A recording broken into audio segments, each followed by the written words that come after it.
What's going on, DIYers, YouTube mechanics, etc.? This video is for a 2004 Yukon 4.8 V8.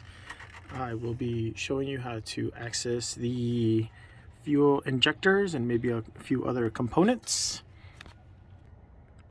Quick disclaimer, although I am a mechanic, I am not your mechanic. I am not responsible for any damage to your vehicles, improvement in your sex life, or any other problems caused by this video. This is for educational purposes only. Please see your technician. Without further ado, enjoy the content. Okay, for this particular cover here, it is an 8, here, let me get some focus there. There we go. It is an 8mm. There is one bolt right there. Just stick your 8mm, loosen that up, and once you get that loosened up, this plastic cover will come right off. So it's just these two plastic clips that hold on to the back over there. After you get that one removed, I will show you that one bolt right here. This is the there we go. This is where the 8 will go. Once you get that removed, this whole plastic shield will just lift right off and pop right off. So you should be good to go. 8mm. Now for this next step, there's a few methods out there available to do this, and that is to relieve the fuel pressure in the fuel system. Right here, this is the fuel rail. This is part of it. Underneath these connectors right here are actually right where the injectors are. And there are 4, sorry, that was my finger. And there are 4 going on each side. Let's see here. See there, here's the rail. So just follow it to the to the main fuel rail here on the other side. And you should see your connectors leading down to your fuel injectors. So on this particular vehicle, not all vehicles have this unfortunately, but this one's kind of cool. And it has this little, it looks like a tire cap. I'm sorry, like an air valve cap for your tires. And inside, behind that is what is known as a Schrader valve. Now, like I said, to alleviate the fuel pressure, there are multiple methods. I'm going to show you mine. If you're not comfortable with this, YouTube a different method where you can pull the fuse for the fuel system. You can unplug the harness. Some people run the engine dry. I'm just simply going to press in this little valve piece right here. This right there in the center, and just capture as much fuel as I can, and that'll alleviate the pressure. Let's see, I'll try to keep the camera still as possible for you guys as I'm trying to do this one-handed. You can see some of that fuel just kind of squirted out of there, and after that first initial squirt, most of the pressure would be relieved. And as you can see, it's just a slow trickle, so when you go to remove your injectors, they're not going to shoot out at you or nothing crazy. Like I said, just getting this little center piece in there depressed. It's just like relieving air from your tire, and that'll let it some fuel, and you got pressure relieved. Okay, after you have fuel pressure relieved, the next thing I did was unplug my fuel injectors. Here is what one of the connectors looks like. All the connectors are exactly the same. You can see right here where I unplugged this one from. That right there where my finger's at, that's where that goes. You can see the next one here, and they're all exactly the same. So just go on down the line and until you get your 4 on this side and your 4 on the other side. So there's that one there, and then the last one is, let's see if I can get to it, not hide it from the camera. There we go, right here. So there's your last one there. Okay, let me show you guys how these funny little connectors work. That way you minimize as much damage to your plastic connectors, etc. So this is like a little safety portion you have to relieve first. So to press this in, it's better if you do it two-handed or with somebody helping you. And then this piece will slide back all the way. Let me see if I can get it one-handed so I can show you guys on camera. Here we go.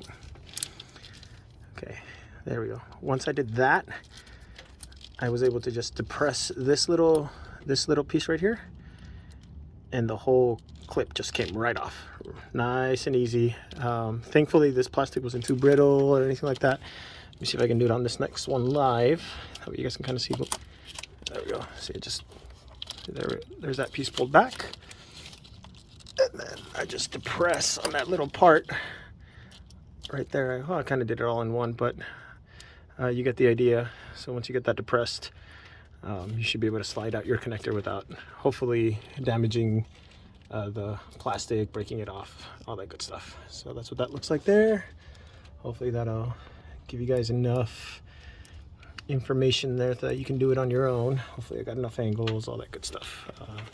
So let me fast forward the video. I'm sure you don't want to see all the boring stuff of me struggling and fighting with all the others. So I shouldn't fight too much. These weren't too bad. Okay, now with all my electrical connectors out of the way and unplugged, this next portion, there's a few different folks, they do it a few different ways. I will show you one method. I will disassemble as much of this as I can for you, and then what method you decide to pursue, that's up to you. So I'm actually going to remove this line going across here. That way when I pull this whole rail off, I'm not fighting with both sides or anything like that, and hopefully I don't have to remove this whole harness. If I do, then I will show you how to do that also. Anyways, this one screw up here on top is actually a Torx. If you are unfamiliar with the Torx, it kind of looks like a star at the tip slash on the head. Let me see if I can get a good shot there. I don't know if you guys can see that star there. It's not like a traditional screwdriver, flat tip, or Phillips or anything like that. This specific one for this truck is a T20, Torx 20. There we go. I don't know if you can see the T20 there. There you go, T20. As you can see, that's a pretty good fit. There we go. Sorry about that.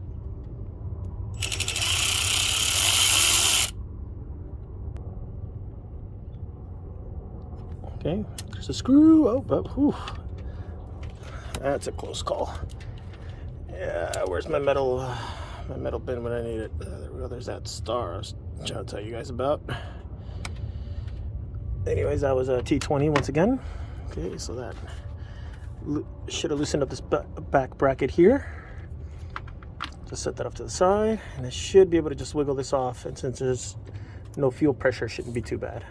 Oh, some fuel did squirt out of there, so I guess I didn't alleviate all the fuel pressure. I don't know if you guys can see everything back there getting wet. Note to self, drain more fuel next time. And there we go. Got that line pulled. So now I'm going to go after these bolts right here. So hopefully I can remove the rest of this rail. Okay, these two bolts are another number 8. Bam, there's a number 8. As you can see, it's a pretty good snug fit.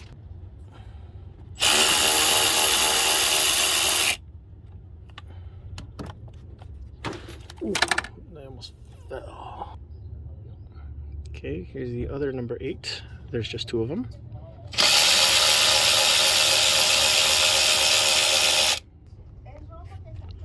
Okay. Okay, there's one. Here's the second one back here. And now, oh, I'm sure some of you saw that whole rail just come loose. Now for this part, we should, it might fight you a little bit because remember all the fuel injectors have their seals and everything, just like, oh, there we go, there's a piece of plastic I broke, fantastic. So similar to this seal, the fuel injectors are going to have that. So this might fight you a little bit, but just try to kind of wiggle that out. So you got that in there. I didn't use a lot of force, just kind of grabbed it on the far end as possible and just popped right out. With this out of the way, I should be able to get, voila, the fuel injectors. Bam. It's going to be the same procedure for the other side. Let me show you guys how to remove these clips, and that should give you full access to your fuel injectors. Give me just a second. Okay, so here's one of the injectors removed. I will show you guys how I did this part. Okay, let me move the camera here. I'm not getting great. Sorry about that, guys. I couldn't get the right focus on that one. So let me, there we go. This one's better. Okay, so here's one of the fuel injectors removed. And then here's that clip. I'll show you guys how to remove that in a second. Don't lose these unless you ordered some new ones, because you will need these to secure these onto the fuel rail itself. Okay, so there's the hole that I moved the fuel injector from. When you remove these, try to remember which way you had this connector. That way when you go to put it back in your vehicle, the connector's not on the wrong side. Anyways, removing these clips holding the injector onto the rail, they're not too bad. It helps if you use both hands at the same time. Just kind of push back a little bit on both ends, and it should start sliding backwards. You can kind of see that starting to slide out of place compared to the other ones. You can see that right there. And that one just went flying out. So I'm gonna go search for that here in a second. And from there, it's just a little wiggle and jiggle game to get this out. Remember, there are seals in there, so try not to do it too roughly or coarsely, but there should be some fuel on there lubricating it. So, but it'll still fight you just a little bit. So you do need a little bit of force to kind of jiggle these off. Oh, come on, there we go. And voila, that is your fuel injector removal. Should be it is the exact same procedure for the other side. That is the method that I used. Hopefully this video helped you guys out. If you'd like to see anything else get done, please leave it in the comments below. I am not afraid to go to a junkyard and tear their stuff apart. Especially if there's something you guys would like to see torn down. And we can, help each other out, keep it going. Anyways, from this point, you know what to do if you want to clean out your injectors, if you want to replace them, upgrade them, all that good stuff. You have the tear down procedure, and putting them back together is just the reverse. So stay safe. Don't forget to alleviate fuel pressure. A lot of people disconnect the negative battery cable. Those are all good precautions. Hopefully this video was helpful. If there was anything that I missed or anything that would be helpful to other technicians, DIYers, anything like that, please leave it in the comments below. We keep helping each other out. All right, have a good one.